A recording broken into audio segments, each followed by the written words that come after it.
para, para el sostenimiento de la iglesia. El pastor Carlos no me está dando nada para que yo diga esto. O sea, pero solamente quiero animarles a que no se rindan, a que sigan adelante, porque la iglesia del Señor es lo más hermoso, es el plan del Señor.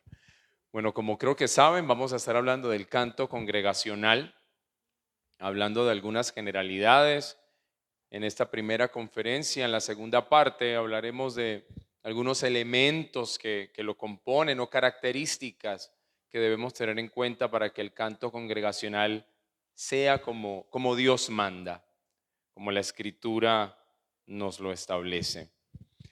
¿Alguna vez usted se ha preguntado por qué los cristianos, por qué los evangélicos cantamos en la iglesia? ¿Se lo ha preguntado o ya hace parte de la tradición que así lo hemos hecho siempre?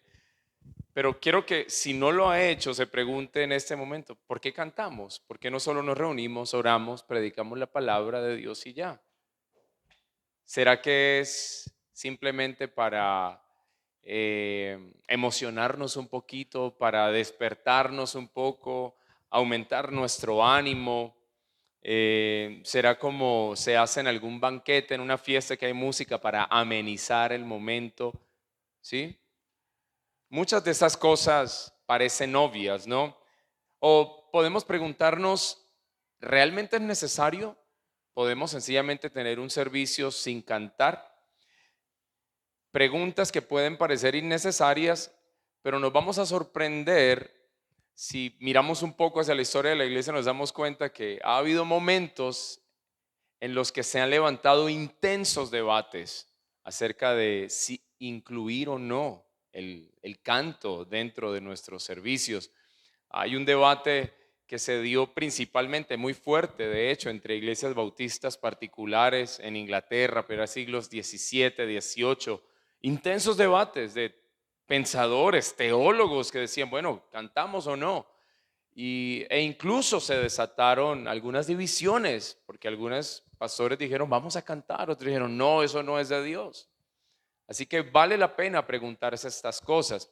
Ahora, más aún, creo yo, mucho más importante es si nosotros hoy en día cantamos, que prácticamente es un debate que ya ha desaparecido, yo creo que debemos saber por qué lo hacemos.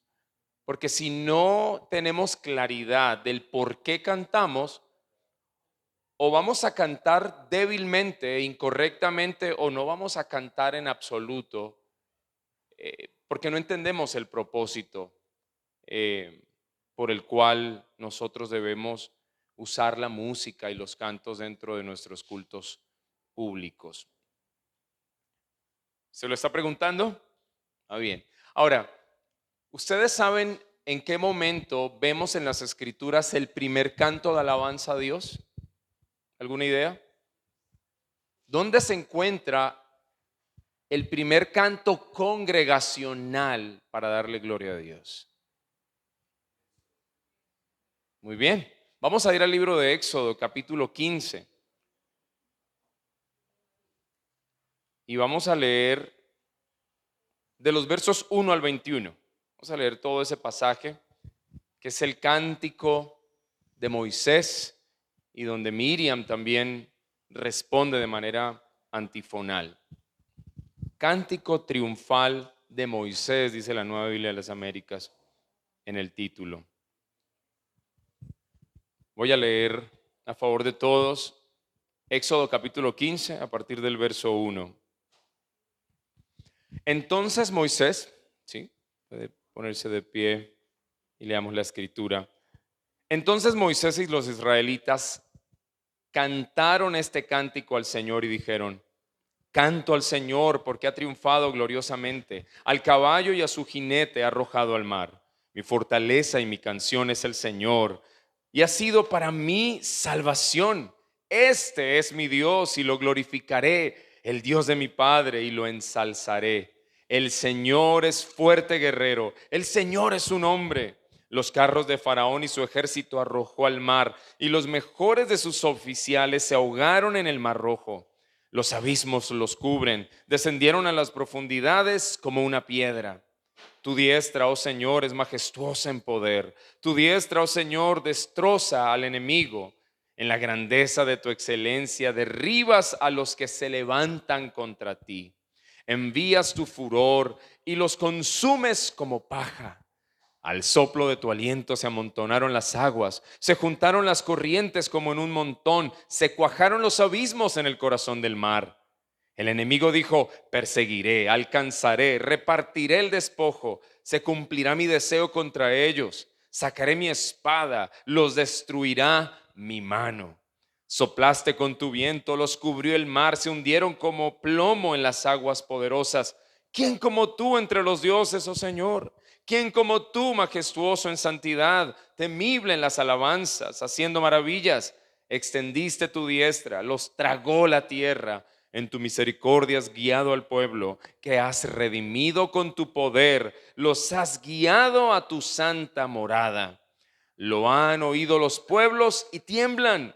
El pavor se ha apoderado de los habitantes de Filistea. Entonces se turbaron los príncipes de Edom, los valientes de Moab se sobrecogieron de temblor, se acobardaron todos los habitantes de Canaán. Terror y espanto cae sobre ellos. Por la grandeza de tu brazo quedan inmóviles como piedra hasta que tu pueblo pasa, oh Señor, hasta que pasa el pueblo que tú has comprado. Tú los traerás y los plantarás en el monte de tu heredad, en el lugar que has hecho para tu morada, oh Señor, el santuario, oh Señor, que tus manos han establecido. El Señor reinará para siempre, porque los caballos de Faraón con sus carros y sus jinetes entraron en el mar, y el Señor hizo volver sobre ellos las aguas del mar. Pero los israelitas anduvieron por en medio del mar sobre tierra seca. Miriam, la profetisa, hermana de Aarón, tomó en su mano el pandero, y todas las mujeres salieron tras ella con panderos y danzas. Y Miriam les respondía: canten al Señor, porque ha triunfado gloriosamente.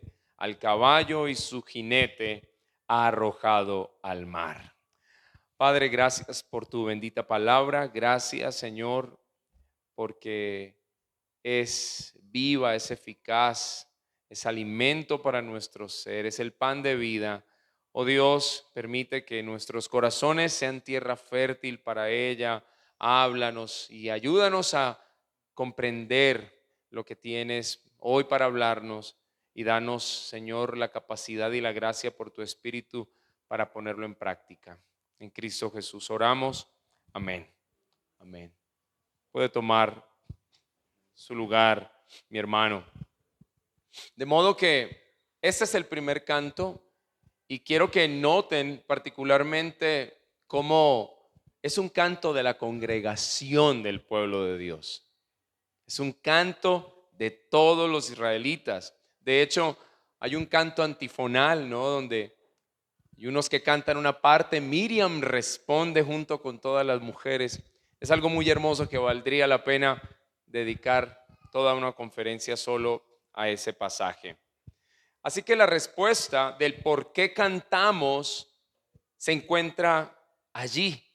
En el capítulo 9 de Éxodo, ustedes conocen una frase que se repite mucho durante toda la historia del Éxodo, sobre todo cuando Moisés se dirigía al faraón. ¿Cuál era el propósito por el cual Dios le decía a faraón: deja ir a mi pueblo? Ustedes recuerdan, deja ir a mi pueblo para que me adore, para que me sirva. Gracias, hermano. De modo que ese es el objetivo principal por el cual Dios convoca a su pueblo. Yo estoy seguro que en estos días ustedes han quedado claros en cuanto a quiénes se reúnen, ¿cierto? ¿Por qué se reúne la asamblea? O quiénes son los que se reúnen y a qué se reúnen. Nosotros, el pueblo de Dios, es la convocatoria de Dios para adorarle, para servirle. Ese es eso es algo que debemos tener muy claro, esas dos cosas: quién se reúne y a qué se reúne. Así que este es el patrón que se establece incluso desde el Éxodo. Y esto es clave para sentar los fundamentos del canto congregacional, porque si esto no se queda, si esto no se entiende, nuestros cultos, nuestros cantos serán organizados y llevados a cabo con objetivos incorrectos y se realizarán de manera incorrecta. Cuando nosotros pensamos, como lamentablemente muchas iglesias actuales, organizan sus cultos y organizan sus cantos teniendo en cuenta las personas externas. Todo dentro de la reunión se dispone para hacer sentir bien a los invitados, para que los incrédulos sepan que aquí somos cool, ¿cierto? Para que los que nos visitan no se sientan incómodos. Y muchas de las iglesias se organizan de esta manera. Se dan cuenta que al hacer esto realmente se pierde completamente el propósito del servicio, el propósito de toda la liturgia, incluyendo el canto congregacional, porque se van a incluir cantos pensando en la gente, no pensando en Dios, ¿sí? Y eso es clave. Um, Muchas de los tiempos de alabanza en las iglesias se convierten más en conciertos que en tiempos de canto congregacional. Y esto es clave, ¿sí? Ahora, el canto congregacional es uno de los elementos del culto, de nuestro servicio de adoración. Y teniendo en cuenta que el culto es la convocatoria de Dios, deja ir a mi pueblo, Dios redime a su pueblo para que le alabe, para que le adore y le sirva, el canto congregacional como elemento del culto debe tener ese mismo objetivo, glorificar a Dios, como cantábamos ahorita, ¿no? Esa convocatoria me pareció muy bonito, empezar con ese canto, venid y glorificad a Dios, que es lo que nos dice la Escritura. Ahora, otra vez, no organizamos ni nuestros cultos ni nuestros cantos para hacer sentir bien a la gente, para que se sientan cómodos y agradados. Pero eso no significa que vamos entonces a organizar los cultos y los cantos para hacer sentir mal a la gente. No nos vamos al otro extremo, ¿cierto? Entonces armemos aquí un desorden y hagámoslo sentir mal porque no importa, tampoco es. Yo creo que si nos enfocamos en glorificar a Dios, vamos a prestar atención a cada uno de los elementos que componen nuestro canto y nuestro culto y lo vamos a hacer de la mejor manera. Quiero enfocarme en responder dos preguntas entonces, ¿cierto? Número uno, ¿por qué debemos cantar en nuestros cultos? Y número dos, ¿cómo podemos cultivar y alentar el canto congregacional vigoroso, gozoso y alegre? Número uno, ¿por qué cantamos? ¿Por qué debemos cantar en nuestros cultos? Y creo que ya hemos dicho algunas cosas relacionadas con eso. Y número dos, ¿cómo podemos alentar a la iglesia a que cante vigorosamente? ¿Por qué debemos cantar? Número uno, porque es un mandato de Dios, es un mandato de la Escritura. La Biblia nos invita una y otra vez, nos exhorta una y otra vez a cantar alabanzas al Señor. Podríamos citar muchísimos textos, pero por ejemplo el Salmo 33, 1 al 3 dice: canten al Señor con alegría, ustedes los justos. ¿Quiénes cantan? Los justos. Otra manera de decirlo podría ser ustedes los justificados por fe. El Salmo 67, 3 dice: que los pueblos te alaben, oh Dios, que todos los pueblos te canten. Salmo 95, 1, lo que cantábamos ahora: vengan, venid, cantemos con gozo al Señor. Hay un llamado de la Escritura a cantar al Señor. El Salmo 149, 1 dice: canten al Señor un cántico nuevo y su alabanza en la congregación de los santos. Y note la palabra congregación. Por eso el tema de esta conferencia es el canto congregacional, no tanto cómo dirigir la alabanza desde aquí, y vamos a estar hablando algunas cosas acerca de eso. Ahora, el Nuevo Testamento también está lleno de referencias al respecto. Por ejemplo, Pablo dice en Colosenses 3:16, amonestándose unos a otros, luego hablaremos de esa palabrita, con salmos, himnos y canciones espirituales, cantando a Dios con acción de gracias. ¿Sí? Hay una referencia, por ejemplo, en el Evangelio de Mateo, durante la época de la pasión de Jesús, luego lo vamos a mencionar, donde Jesucristo con sus discípulos cantan un himno. El Nuevo Testamento también nos llama a cantar al Señor. El apóstol Pablo, hablando de los dones espirituales en primera a los Corintios, por ejemplo, él, primera a los Corintios capítulo 12, ¿sí? Primera a los Corintios capítulo 12, Pablo dice que debemos orar con el entendimiento y luego dice que debemos cantar con el entendimiento. Así que Pablo desde la iglesia primitiva asume que cuando la iglesia se reunía, cantaba.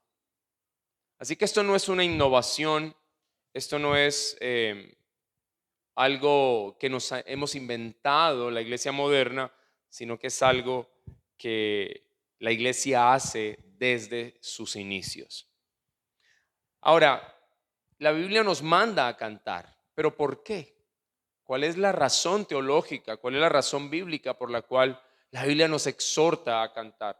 Y aquí hay algo muy hermoso que creo que nos va a despertar esa motivación para cantar vigorosamente al Señor. Ahora sabemos que a través del canto nosotros proclamamos la grandeza y las obras de Dios, principalmente en su salvación, su redención y sus juicios, tal como vimos en Éxodo capítulo 15. Toda la congregación de los hijos de Israel, que ellos se convierten en la iglesia del Antiguo Testamento, están cantando al Señor y el tema de su canto es la salvación del Señor, la redención del Señor, es decir, su liberación, y están cantando de los juicios de Dios sobre los enemigos de la iglesia, los enemigos del pueblo. Esa es la razón, lo que impulsa y lo que motiva a la iglesia, al pueblo de Dios, es la redención. Hay una parte que leíamos en Éxodo 15, donde yo quise hacer un énfasis, es que dice que tú nos has comprado en tu misericordia, dice el verso 13 de Éxodo 15, en tu misericordia has guiado al pueblo que has redimido.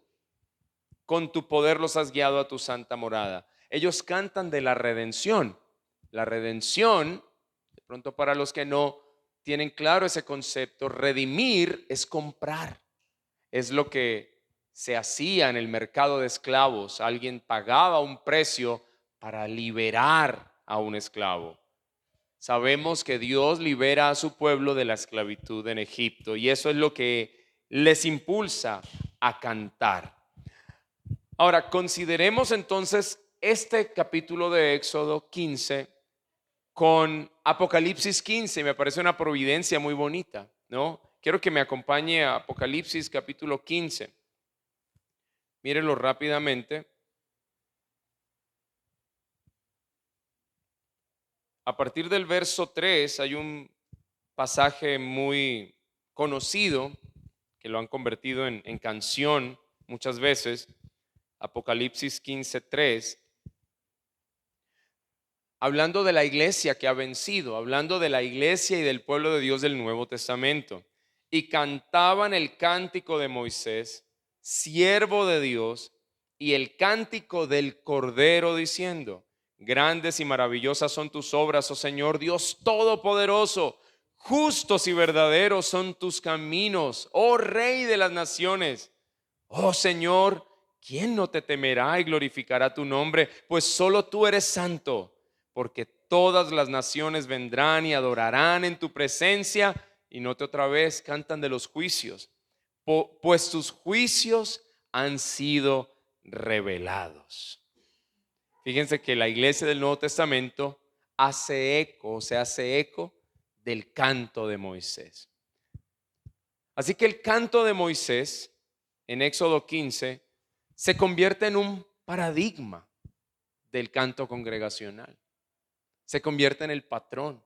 Nos da la razón teológica por la cual la iglesia cantó, sigue cantando y cantará. ¿Cuál es esa razón teológica? Redención. ¿Quiénes cantan al Señor? Los redimidos cantan al Señor. Los que han sido comprados, los que han sido liberados. La iglesia victoriosa y redimida canta, declarando sus obras de salvación y de juicio. Así que, hermanos, redención y canto son dos cosas que van juntas. Los redimidos cantan de alegría. ¿O qué otro motivo más poderoso puede haber en esta vida para cantar? Nosotros pudiéramos mencionar muchas razones por las cuales cantar. De hecho, cuando alguien está cumpliendo años, se le canta el cumpleaños, no se le reza el cumpleaños o se le lee el cumpleaños, sino que hay una canción, porque es un motivo de alegría. Y hay muchos otros motivos de gozo y de alegría, pero puede haber un gozo mayor que haber sido liberados del poder del pecado y de la muerte, de haber sido esclavos de Satanás, condenados a la ira de Dios y al juicio eterno, y por gracia haber sido redimidos. ¿Eso es motivo para cantar? Canto y redención van juntos, o redención y canto, eso va junto. El pueblo sale liberado de Egipto y su respuesta natural es cantar. Es una respuesta natural, ¿sí? Una respuesta a la obra salvadora de Dios. En el Antiguo Testamento el pueblo de Israel cantó a Yahvé, cantó a Jehová. Y aquí en el Nuevo Testamento vemos que se canta al Cordero. Sabemos que el Cordero es el Yahvé del Antiguo Testamento, ¿no? Pablo dice: la roca era Cristo. Así que repito, el canto de Moisés era tipo del canto de la redención final. Nosotros, y en la segunda conferencia voy a hablar un poquito más acerca de esto, de cómo nosotros, que somos la iglesia peregrina, ¿sí?, nos hacemos eco de la redención pasada. Seguimos siendo redimidos actualmente y esperamos la redención consumada. Y mientras tanto, aquí en lo que los teólogos llaman el ya, pero todavía no, cantamos de la redención del Señor. En conclusión, el canto es una expresión natural de los redimidos liberados. Una congregación que entiende esto, hermanos, cantará vigorosamente. Hay una cita del teólogo Herman Bavinck que me encontré y me pareció muy linda. Dice: una vez que hemos recibido el principio de la vida eterna en nuestros corazones, eso está en el libro Nuestro Dios Maravilloso. Dice: una vez que hemos recibido el principio de la vida eterna en nuestros corazones, no podemos dejar de desear conocer siempre más de aquel que nos concedió esa vida. Más y más venimos a mirar a aquel que es la fuente de nuestra salvación, del consuelo que disfrutamos en nuestros corazones y del beneficio y fruto que el conocimiento de Dios supone para nosotros y nuestras vidas. Siempre volvemos, dice Germán, a la adoración del ser eterno. Dice él: en Dios encontramos todo nuestro bienestar y toda nuestra gloria. Él se convierte en el objeto de nuestra adoración, el tema de nuestra canción y la fuerza de nuestra vida. Por eso nuestras canciones deben incluir palabras que exalten los atributos, las perfecciones de Dios, que exalten sus obras maravillosas, sobre todo en su redención y en sus juicios, porque nosotros también nos alegramos por los juicios del Señor, por sus enemigos, porque Dios no solo vindica a su pueblo, vindica su gloria. Y nos alegramos por eso. Nos alegramos por eso. Así que esa es la primera razón por la cual cantamos. Cantamos porque la Biblia nos manda. ¿Y por qué? Porque hemos sido redimidos. Redención y canto van juntos. En segundo lugar, la segunda razón por la cual cantamos en nuestra iglesia es porque el canto edifica a la congregación. Efesios capítulo 5, versículo 19. Lo leo aquí en la NBI. Dice: anímense unos a otros con salmos, himnos y canciones espirituales. Tremendo, ¿no? Nosotros nos hablamos entre nosotros y nos animamos unos a otros. Colosenses 3:16 refuerza esa idea, ya lo leímos. Pablo dice que nos enseñamos y nos amonestamos unos a otros. Así que es muy interesante que cuando nosotros cantamos como congregación, hay dos audiencias. La primera es Dios, la Santa Trinidad. Dios es glorificado, exaltamos al Señor. Pero también la segunda audiencia somos nosotros mismos.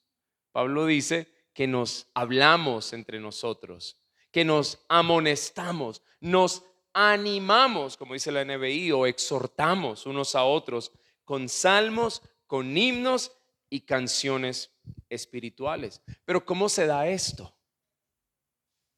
¿Cómo se da esto? Ensayamos para que unos digan una cosa y otros respondan otra. No, esto se da de manera orgánica.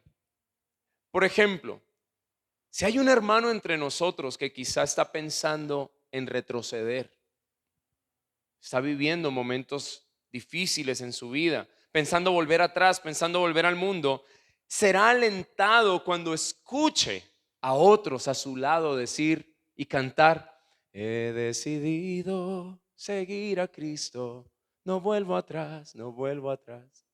Va a ser alentado con eso. O cuando escuche: Él me sostendrá. Aquel hermano que está tentado en un momento dado de su vida a basar su valor y su identidad en sus posesiones, en sus riquezas, en su dinero, va a ser exhortado cuando escuche al otro hermano de a su lado cantar: no valgo por mi posesión, ni porque fuerte sea yo.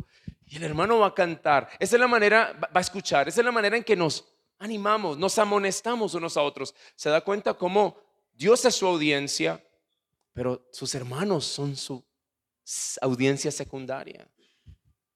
Aquel hermano que está abrumado por sus muchos pecados va a ser alentado a poner su confianza en el Señor. Va a ser consolado al oír que, gloria a Dios, su gracia es mayor. Mis faltas son muchas, su gracia es mayor. Esa es la manera. Pablo está pensando en eso.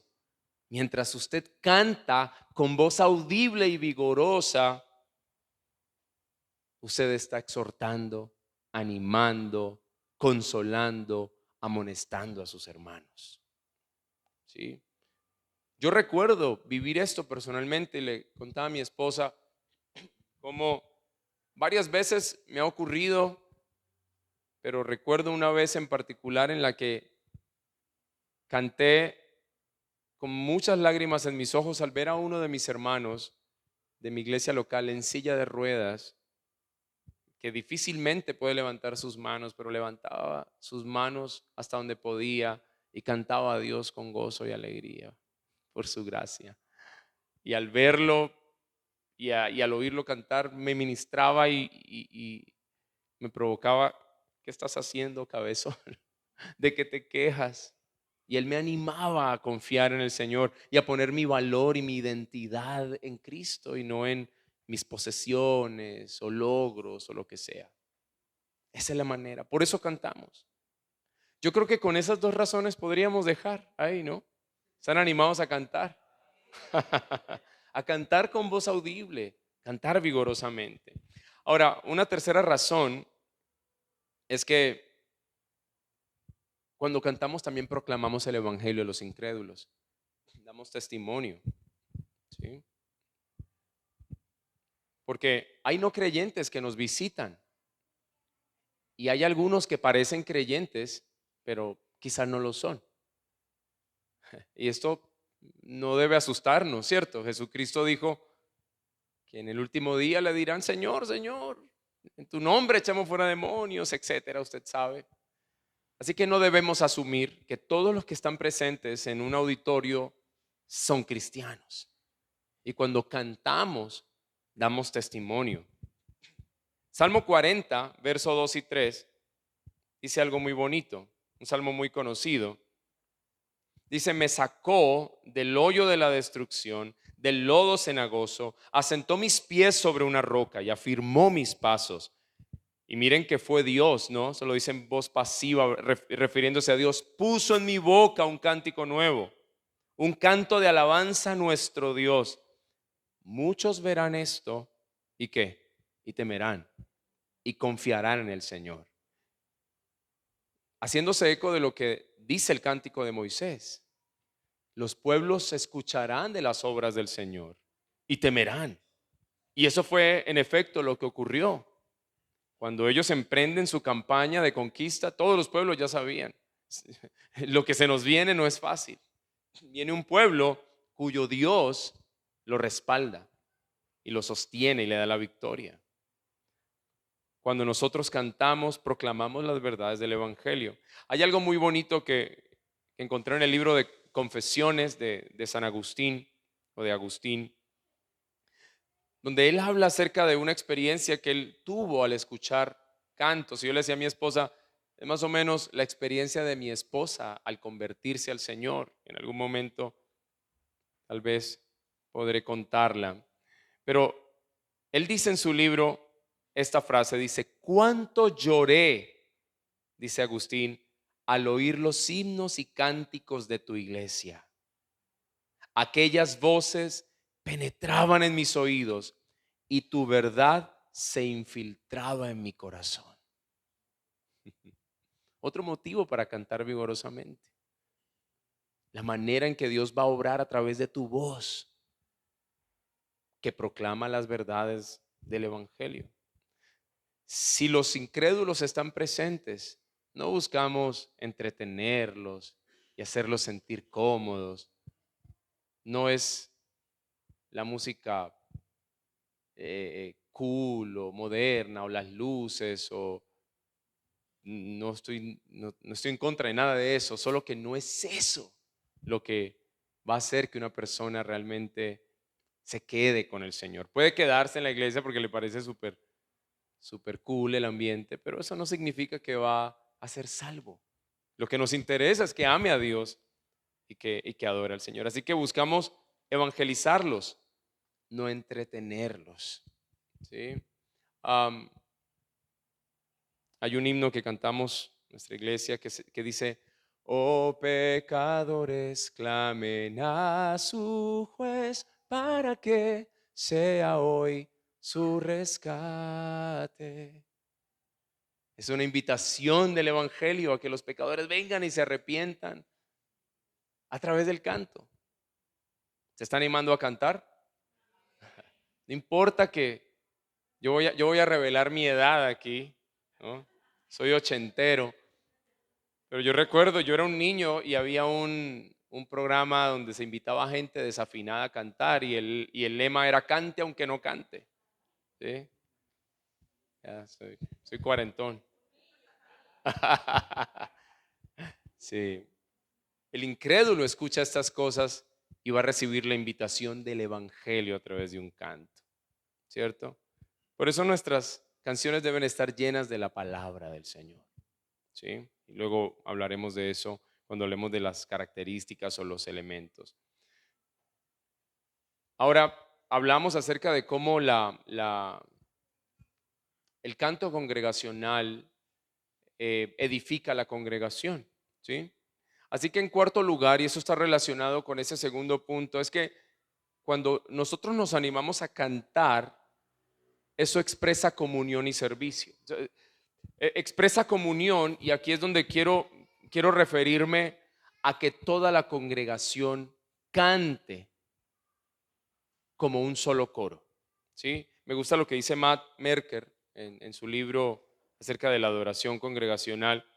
Él dice que cuando uno se hace miembro de la iglesia, directamente, inmediatamente se hace miembro del coro. Ya. Usted quiere ser miembro del coro de la iglesia, hace miembro de la iglesia.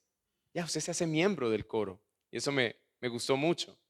Porque, otra vez, como dice Efesios 5:19, anímense unos a otros con salmos, himnos y canciones espirituales.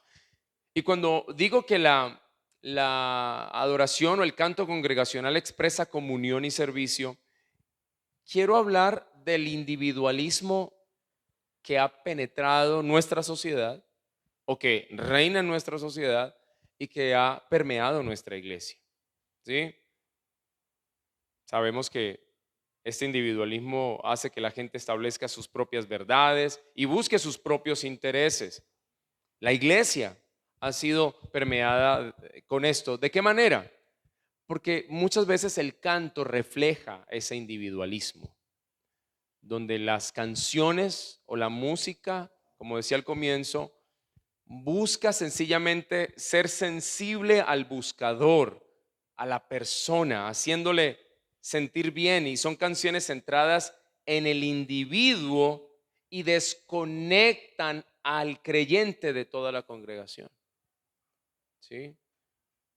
Por eso usted ve que hay personas que dicen cosas como, la alabanza no me gustó. Hoy la alabanza sí me gustó. O en esa iglesia la alabanza no me llena. Porque es la idea. La alabanza tiene que estar centrada en el individuo y hacer sentir bien a las personas. O hay canciones que se enfocan en servir como una suerte de bálsamo terapéutico, ¿sí? Para la gente.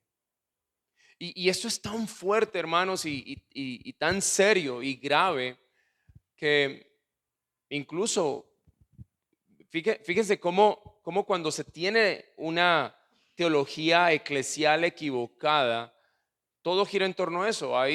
Yo recuerdo, hace mucho rato que no lo veo, pero yo recuerdo que había existe una iglesia que tiene un título, no voy a decir su título, iglesia tal, y su eslogan es Centro de Teoterapia Espiritual.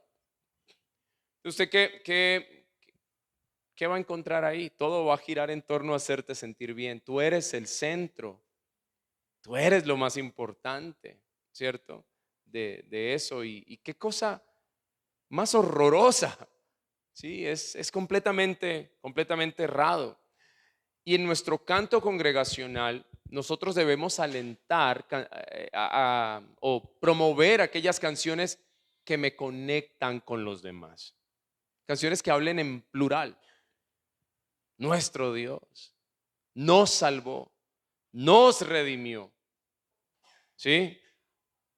Ojo, yo no estoy diciendo que canciones que hablen en primera persona no tengan cabida, claro que sí. Pero no deben ser la dieta principal. Porque lo que buscamos es que la congregación se sienta parte de un coro, de una sola voz. ¿Sí? Si todas mis canciones o todas las canciones que cantamos en una iglesia se parecen a yo soy tu niña, la niña de tus ojos. Si todas las canciones se enfocan en eso, en que yo soy, incluí ese ejemplo intencionalmente, porque incluso hay una iglesia, tal vez la iglesia más grande de los Estados Unidos, donde la gente se levanta y recitan algo que se llama el yo soy, pero refiriéndose a ellos. Es algo que da miedo, y es una iglesia que aparentemente está viva y es una iglesia cristiana, pero ellos se levantan y en algunos cultos dicen yo soy exitoso, hijo de Dios, no sé qué, y todo gira en torno a ellos. Así que este tipo de canciones que inculcan un cristianismo individualista no son tan saludables. ¿Tienen su lugar? Claro que sí, tienen su lugar. ¿sí? Hay salmos que hablan de la salvación personal, del Señor consolándome a mí, salmos de lamento, claro que sí. Y no estoy diciendo que no debamos cantarlos, pero hay libertad cristiana en ese sentido, ¿verdad? Porque están en la escritura, pero sí debemos alentar a, a cantos que nos ayuden a vernos a nosotros como parte de un cuerpo, ¿sí? Y que nos estamos cantando unos a otros. Por eso, aunque suene extraño, hermanos, cuando usted cante, piense en que usted está sirviendo a sus hermanos, ¿sí? Usted está sirviéndoles. Usted los amonesta, los exhorta, los anima con su canto vigoroso, audible, pero también usted los sirve, los sirve. Ahora, otra cosa acerca de esto, acerca del individualismo, es que muchas veces los que cantan en la plataforma, por un lado, a veces esto parece como un concierto en algunas iglesias. No se deje llevar por eso, hermano. ¿Ok? Si algún día usted visita otra iglesia y dice, wow, esto aquí es genial, no se deje llevar por eso. Porque, como dijo alguien, detrás de todos esos músicos, de todas esas luces e instrumentos costosos, por allá en el fondo, en un sótano, está Jesús. ¿Sí? No se deje llevar por tanta rimbombancia. ¿Sí? Ahora, ojo, no estoy descartando en absoluto tener un escenario agradable, pero ese no debe ser el centro. Porque muchos de los que nos hemos parado en una plataforma a cantar, nos sentimos, número uno, como dando un concierto. Y número dos, algunos se sienten como parte de una élite sacerdotal. ¿Sí? Los de la alabanza son los que traen la presencia de Dios a la iglesia. Ellos son los sacerdotes. No es así. No es así. Son miembros de la iglesia, de la congregación y cantan junto a ustedes y ya. Con unos dones particulares, con unos dones muy bonitos. Afortunadamente o desafortunadamente, afortunadamente o desafortunadamente, son dones visibles, ¿sí? Y digo desafortunadamente porque cuando los dones que tienen que ver o dones que la congregación puede observar, pues hay responsabilidades, ¿cierto? Eh, que pueden ser un poco más, más importantes, más graves, pero no debemos sentirnos de esa manera. Debemos pensar que somos parte del coro de la iglesia. En conclusión, hermanos, y eso lo dice Trevin Wax, un columnista cristiano, me gustó mucho, dice que el canto es un acto comunitario en el que declaramos, creemos y aplicamos el Evangelio. Acto comunitario en el que declaramos, creemos y aplicamos el Evangelio. Y eso es muy lindo. Dice él, nos transforma de consumidores a conductos del Evangelio, promoviendo la edificación mutua, la unidad y la comunión unos con otros. Pasemos a la segunda parte. La segunda parte es cómo podemos promover, qué cosas, y aquí voy a ser bastante práctico, pragmático, cómo podemos promover el canto congregacional, alentar a un canto congregacional vigoroso. Bueno, número uno, hay que enseñar a la iglesia el propósito del canto. Vi que algunos de ustedes se emocionaron cuando entendemos cómo redención y canto van juntos. Y si esto se enseña a la iglesia va a ser motivada a cantar. Los redimidos, los salvados, van a motivarse a cantar vigorosamente. Hay que enseñarles otra vez que el canto es adoración, es obediencia, no es un relleno del culto, no estamos amenizando la reunión. que estamos proclamando la verdad bíblica, que es una forma de servicio y de edificación mutua y que es una expresión del gozo de la redención. Otra cosa práctica aquí es mantener un volumen balanceado. Y esto es algo con lo que las iglesias toda la vida, toda la historia, desde que se inventaron pues los equipos de sonido, hemos luchado, ¿verdad? Ah, porque no es fácil, no es fácil. Y aquí la iglesia, los hermanos deben tener mucha paciencia, ah, porque lidiar con instrumentos, ecualizar bien esto de manera que los músicos se escuchen, pero que también se escuche la congregación cantar, es un reto, es un desafío y hay que tener mucha paciencia. Pero los que hacen parte del ministerio de música sí deben apuntar a eso, a tener una ecualización sobria para que se escuche la iglesia cantar. ¿Sí? Si solo se escucha la banda, las voces aquí, los instrumentos y no se logra escuchar la congregación o no se escuchan unos a otros, entonces hay que hacer ajustes, porque eso es algo que va a desalentar el canto congregacional vigoroso, ¿sí? Va a desalentar. Cuando hay mucho ruido, yo no me logro escuchar ni mi propia voz o no logro escuchar al de al lado. Y yo creo que con lo que hemos hablado hoy, creo que ya sabemos que nuestro interés es ese, es promover el canto congregacional.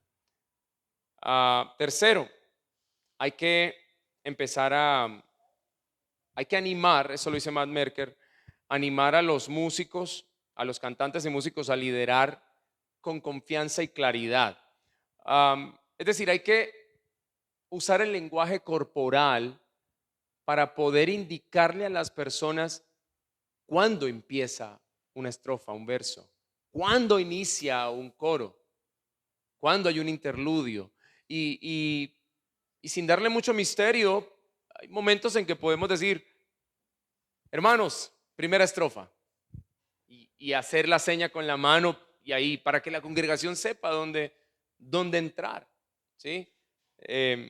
Ustedes y yo sabemos que a veces hay personas que se les dificulta, ¿cierto? Que no tienen muy buen oído musical o no tienen muy buen ritmo y esto les va a ayudar. Recuerden que la idea no es solamente que se escuchen bien unas personas, sino que la congregación cante. Así que liderar con confianza, hacer contacto visual con la congregación. Y los músicos deben cantar, ¿sí? Deben cantar, deben hablar y cantar porque son parte del coro de la congregación. No solamente enfocarse en tocar bien el instrumento, ejecutar, cantar junto con la congregación. Recuerden que estamos hablando de cómo alentar a la iglesia al canto congregacional vigoroso. En cuarto lugar, hay que hacer que las estructuras de las canciones sean fáciles de seguir.